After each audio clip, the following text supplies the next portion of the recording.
नमस्कार दोस्तों, आपका स्वागत है। दोस्तों, क्या आपको सपने में कभी ईश्वर के दर्शन हुए हैं? अथवा आपके इष्ट देव या जिस भी देवी देवताओं को आप मानते हैं, क्या उनके दर्शन आपको सपने में हुए हैं? अगर हाँ, तो आप इस वीडियो को जरूर देखें।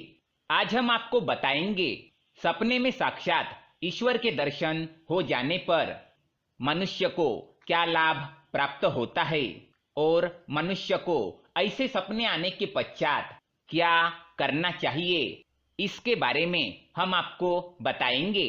दोस्तों, कहते हैं कि हमारे सपनों के माध्यम से हम हमारे मन में छिपी इच्छाओं को देखते हैं।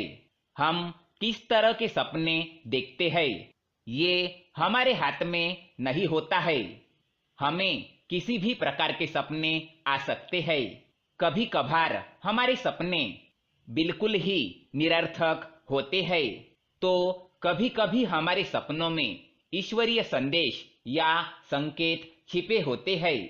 हमारे प्राचीन ग्रंथों और पुराणों में भी सपनों को महत्वपूर्ण माना गया है और सपनों में अलग अलग चीजों को देखने का भी अलग अलग अर्थ बताया गया है। ऋग्वेद और अथर्ववेद में भी सपने देखने तथा उनका हमारे जीवन पर क्या प्रभाव पड़ता है, इसका पूरा अध्याय है। इस काल में सपनों को एक ओर भ्रम तथा माया माना जाता है, दूसरी ओर सपनों को ईश्वर की ओर से भविष्य काल में घटित होने वाली घटनाओं की पूर्व सूचना मानी जाती है।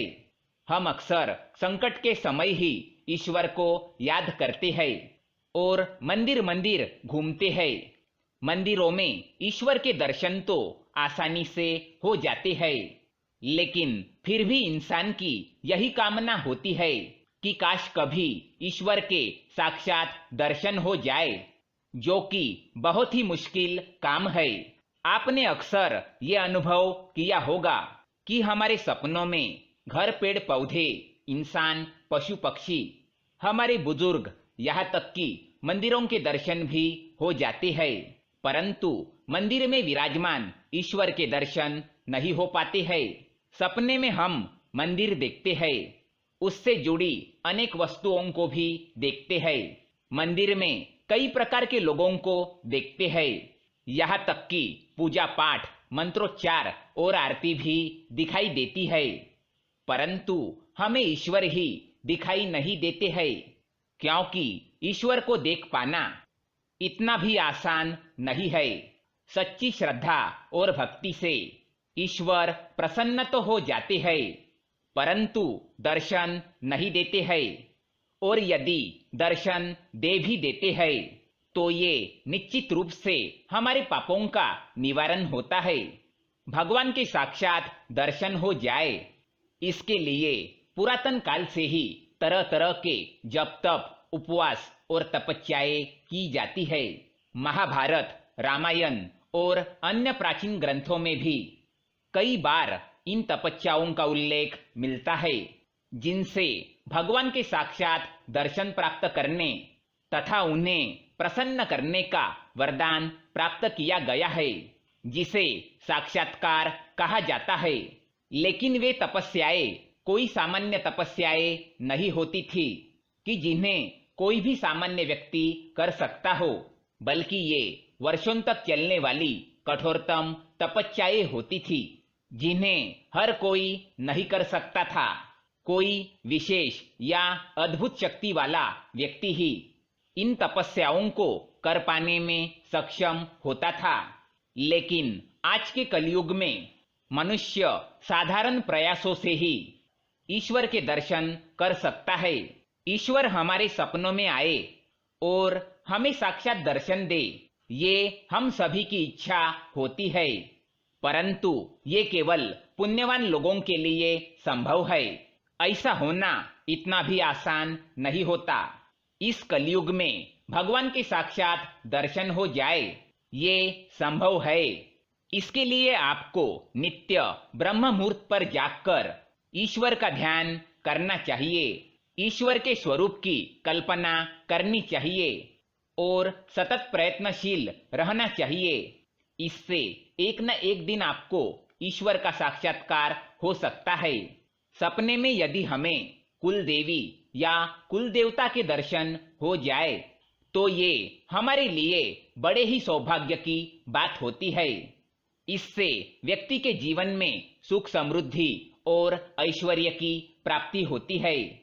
ध्यान रहे, भगवान हमारी कदम कदम पर परीक्षा लेते हैं। वे हमें भले ही दर्शन ना दे, लेकिन हमारे साथ हरदम होते हैं। भगवान घर के बड़े बुजुर्गों की तरह होते हैं। जैसे गलती करने पर हमारे घर के बड़े हमें रोकते हैं या टोकते हैं या समझाते हैं, और ज्यादा जिद करने पर डांट भी देते हैं, उसी प्रकार ईश्वर भी हमें सही रास्ता दिखाते हैं और समय आने पर हमारी परीक्षा भी लेते हैं। यदि आप भी भाग्यशाली है और आपको किसी भी भगवान के दर्शन हो जाते हैं, तो अलग अलग भगवान के दर्शन होने पर अलग अलग संकेत मिलते हैं। कई दिनों से चल रही आपकी समस्याओं का समाधान भी ईश्वर के दर्शन करने से हो जाता है। जैसे यदि आपको सपने में माता लक्ष्मी जी या विष्णु जी इनमें से कोई एक दिखाई दे तो निश्चित ही आपको धनलाभ होगा, और यदि दोनों साथ दिखाई दे तो आपके वैवाहिक जीवन से संबंधित कोई अच्छी घटना घटित हो सकती है। इसी प्रकार माता सरस्वती के दर्शन से विद्या या नौकरी के योग बनते हैं। सपने में यदि माता के किसी भी रूप के दर्शन हो तो जिस प्रकार माँ का कोई भी रूप शक्ति का प्रतीक होता है, उसी प्रकार हमारे जीवन में भी शक्ति का संचार होता है। अगर व्यक्ति को सपने में भगवान श्री कृष्ण के दर्शन होते हैं तो वह व्यक्ति जीवन में अवश्य उन्नति करता है। वो संसार में मान सम्मान एवं कीर्ति पाता है। अगर हनुमान जी के दर्शन हो जाए तो व्यक्ति शत्रुओं पर विजय पाता है, और देवादिदेव महादेव के दर्शन हो जाए तो व्यक्ति सभी प्रकार के रोगों से मुक्त हो जाता है। तो दोस्तों, क्या आपको भी सपने में देवी देवताओं के दर्शन होते हैं? तो कमेंट करके अवश्य बताएं। अगर ये वीडियो पसंद आए तो लाइक करें, साथ ही चैनल को सब्सक्राइब करें ताकि ऐसे ही जानकारी वाले वीडियो आप देख सके। धन्यवाद।